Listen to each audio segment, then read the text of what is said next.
Hi there, it's the Caroline interviews, and this is interview number 15. It goes on a bit, don't it? But we're getting there in the end.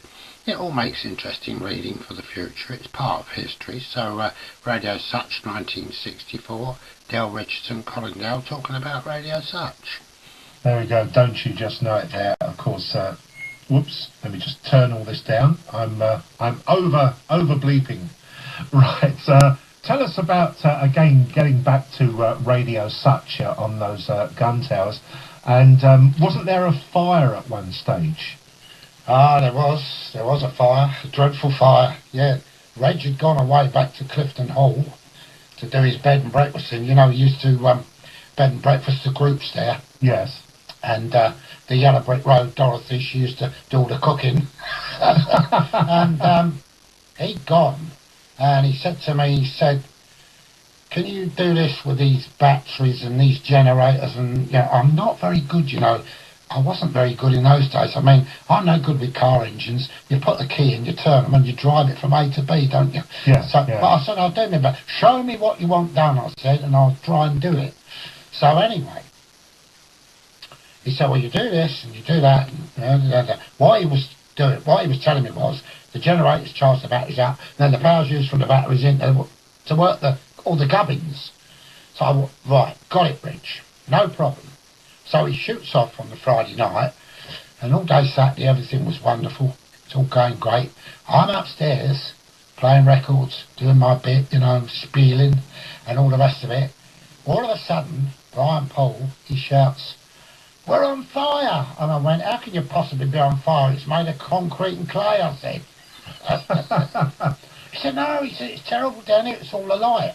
So I go diving down the stairs, and in this room where the generators were and all these batteries, these 12-volt batteries, we had all these wires, they were sort of hung up everywhere. It's a right mess, but it worked. And all these wires were alight. Wow. Like a giant Catherine wheel. You've never seen anything like it in all your life. So all short-circuited? Oh, God, it was a right, utter mess. Brian stood in the middle going, what do I do? What do I do? I said, well, just don't chuck water over it. I said, whatever you do. Anyway, he had one of these foamy things. They were quite new in those days, you know. And he started spraying his thing about, and he said, he dropped it. I picked it up and started spraying about. He got covered in foam. It took us 2 days to clean up the mess. And on the Monday when Reg come back, he went absolutely potty. He blamed me for it all. I wasn't even in there. I got the blame. You're no good at this, you're no good at that. I said, the problem with you, mate, is you need to spend a bit of money and get some nice new equipment.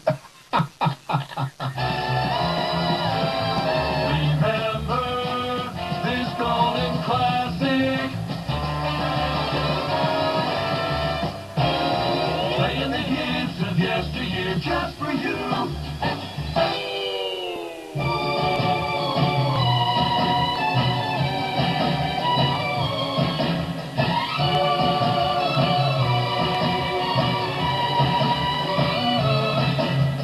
Dreaming, I'm always dreaming.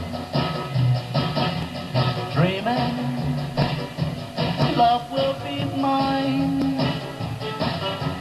Searching, I'm always searching,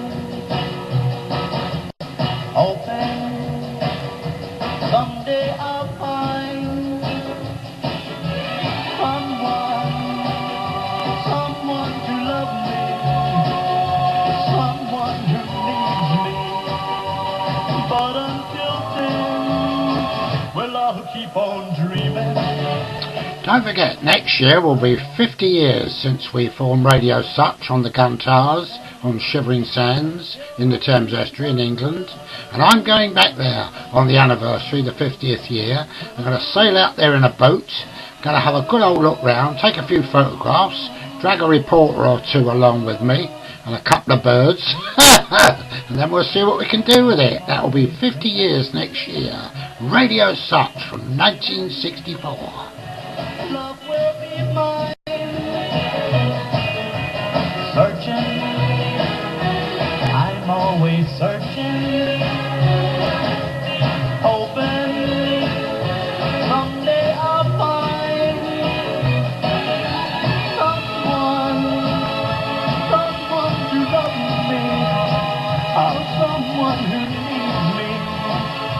But until then, well, I'll keep on dreaming. Keep right on dreaming. Dreaming till my dreaming comes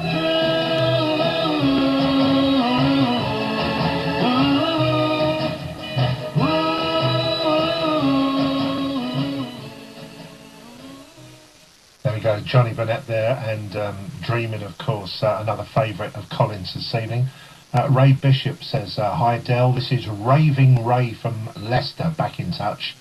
I'll tell you what, Ray, I know it sounds like Tommy Steele, but it's not, so you're happy to have another guess. Great to hear about the old pirate radio stations, and great times. Wish they would come back. Well, they're still here. We're going now, aren't we? We're here, mate.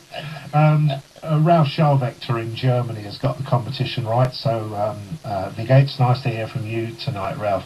Now, let me just touch on this subject in Manchester, Colin. A house of ill repute. Can I say that? Yeah, I think so. Yes, a house of ill repute. I've got another word for it, but you won't put it out on air. Okay, well, if we can get away with this one, tell us this We're one. not after the watershed, are we? What a shame. We had some gigs up in Manchester, and we used to go up. Sometimes we stay up there for a week, you know, doing various gigs all around that area. We were doing the Oasis Club, and then we were slipping over to Liverpool to the Cavern Club. Then we were coming back and doing the Oasis Club again, and various other venues. But we were up there about a week or even maybe 10 days, and I don't know, it was Wimbledon week. I think it was the year that Billie Jean King won the women's final, I think. Okay. Don't hold me to it. No. I think that was when it was. Anyway, I don't know why to this day, but Manchester was like nuts. It was packed out with people. I mean, you'd have said London, you'd have said Wimbledon, wouldn't you? Yeah, sure. But why Manchester? But it was totally packed out. Must have been something else going on there, I should think. Anyway, couldn't find any B&Bs, hotels, etc. Couldn't get in anyway. So I was talking about this to this guy in the Oasis Club, and he said, well, I know a place, he said, and he sent me down to this area. Okay. Can't even think of the name of the area now, but I went, and when I got there, oh, it was a bit seedy, even for Manchester. It was very seedy, in fact. Anyway, got to this house, went in, and it was all very plush, got red velvet curtains and, you know, red carpets and all that sort of stuff. I was like, oh, a bit more like the devil's hideaway, you know. Yeah. Anyway, there was a great big desk around the front of this, sort of a hall, big hall, a great big desk. And behind this desk there was the biggest woman I've ever seen. She must have been all of 38 stone. Never seen anything like her in all your life. And I went, hello? And she went, yes. And I went, she said, yes. This great deep voice. So I said, well, the guy up at the Oasis Club has sent me down here. I said, because he said you might be able to put myself and the band up for the week. She went, yes. And she said, I'll get Dorothy out. I went, oh, right, who's Dorothy? This cracking blonde walked out. She was a cracker, an absolute cracker. Thick as two short planks, but a total cracker. She went, yeah, what you want? Well, I said, I'll just explain to the lady that we want rooms or rooms